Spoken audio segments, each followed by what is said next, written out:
Hi Edgar, how are you? Welcome to Pentimenti Aperçu. How is your day going?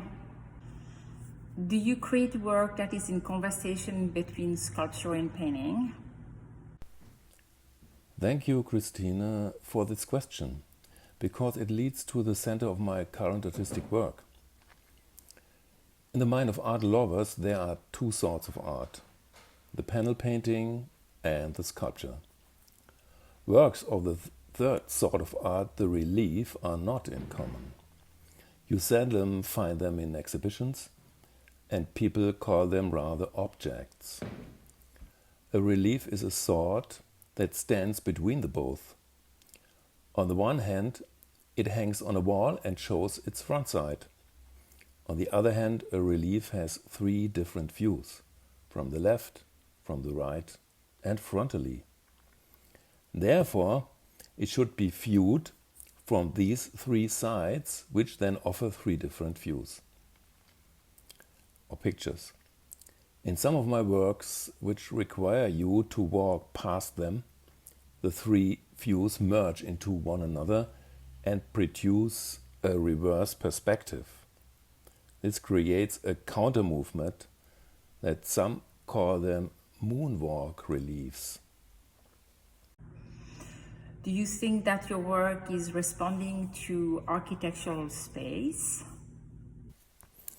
You know, I started my studies in architecture and later I shifted to the fine arts. Whenever a strong painting is brought into a room where it has not been before, we normally find the perception of the space has changed by its impact. We have a different feeling in that room. I think it's an interesting matter. The more this effect is with reliefs. An unframed open form needs a space left and right to be hanged well.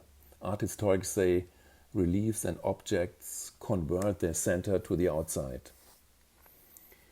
In the course of my life, I have been busy with artistic work on architecture.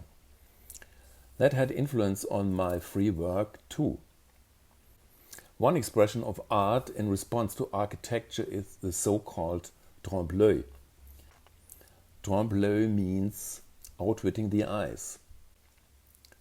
Some years ago, I got the order by the town Bad Schwalbach to help them turning an old school building into a museum which would host the historic treasures of the cure business in the 19th century of the town. The challenge was one should see from the outside what would be seen inside. The solution I proposed was to paint windowsills, parapets, window cases, etc., the whole facade, which would have been made from stone in the 19th century as a trompe-l'œil. The mayor was so pleased that he ordered me also to reconstruct the front gate, the main door, and the complete outside, including the pavement. Such a job is a rarity for an artist, but I think it shouldn't. How do you engage with the blurb of movement in your work? I think I have driven the blur of movement in my work to some point. Viewers have rare experiences with my works. The reliefs seem to move in the opposite direction while passing by. Many are fascinating by it, others get dizzy. I think it has a special effect on the mind. Someone asked me once if there was an idea behind my artwork. I said, even in non-objective art, there is a close connection to human life. The work I have developed questions common ways of thinking. Every matter we look at has different layers and contradictory characters. The rush, the habit of dealing things superficially, leads us grasping only one aspect of a matter. If this is consistent with the belief of our peer group, we think that is reality. It is always work to get closer to the truth. The closer we get, the more difficult it is to form an opinion. I hope my reliefs will cause a spiritual expansion in the minds of my viewers. Is there a relationship between your meditation exercises and your work? Recently, Dalai Lama's 85th birthday was celebrated. He asked his followers for a special birthday present. He suggested to recite a mantra 1000 times. He said, in this way, the roots of the virtues would be created, and that would inspire him. Talking about virtues seems old-fashioned today. In the past, this term was mixed with ideologies that kept people within old boundaries. The virtues the spiritual persons like the Dalai Lama advocate bring us into a state of independence, fearlessness, benevolence, courage, diligence, patience, and creativity. Everything that is crucial to the work and the success of an artist. As a young man, I was attracted to yoga and began to practice it. I only guessed what effect it would have on me.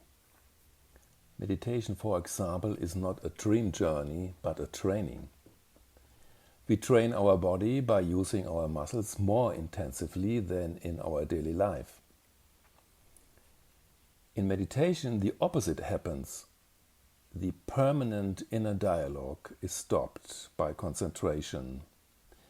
We give a halt to thinking, and the background and the meaning of things become more perceptible. As an artist, we work on our ideas, on our expressions, and on our technique. In the same way, we can work on ourselves. I find it interesting and useful. The Greeks called it autopoiesis, forming yourself. Has the current world impact has affected you? Christine, you know, we artists, we live in a permanent crisis. We work in isolation. Sometimes we don't see anyone for days. Our work is mostly on low demands. Our economic basis is very unsure, but we have the advantage we can regulate our daily routine completely to our demands. This kind of life and work creates a special mentality. Most of my colleagues were not very scared or very bothered by the crisis. They liked the calmness, the distractions from work were very low. And because I am interested in the development of the world for a better, I see the positive side of this situation. Things which were unacceptable for a long time came up and a discussion begins. In the end, we will maybe see that we have come a big jump forward, because mostly crisis leads to good developments. How do you know? How do you do your best work? That is a good question. I often ask myself this question too. If there was a recipe, I think only best works would come out of the studios of the artists in this world. At first, if you want to say what is good work, you should have criteria to distinguish between a good work and a work which is not that good. I'm not a friend of the idea that it is only a matter of taste. My experience is that if I stroll over an art fair together with an artist female or male, maybe from another country, if there's an education behind, if the artist is experienced, we mostly share our judgment about the many works we meet in that fair. That means among the professionals, the criteria for good and not so good are quite clear or quite common. The best work I can do is when I'm in a process, when I'm very deep in a series of work which is already acquainted, which is already started, and when my concentration is very high. Sometimes then comes a point where there's a deviation from my planning. I get another idea, I have to change it in a way, and there's also the risk of failure, but mostly in these situations something new, something really good comes up. In this case I have the feeling something from outside is guiding me.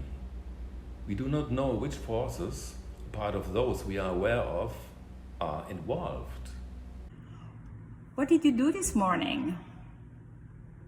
What is your typical studio day?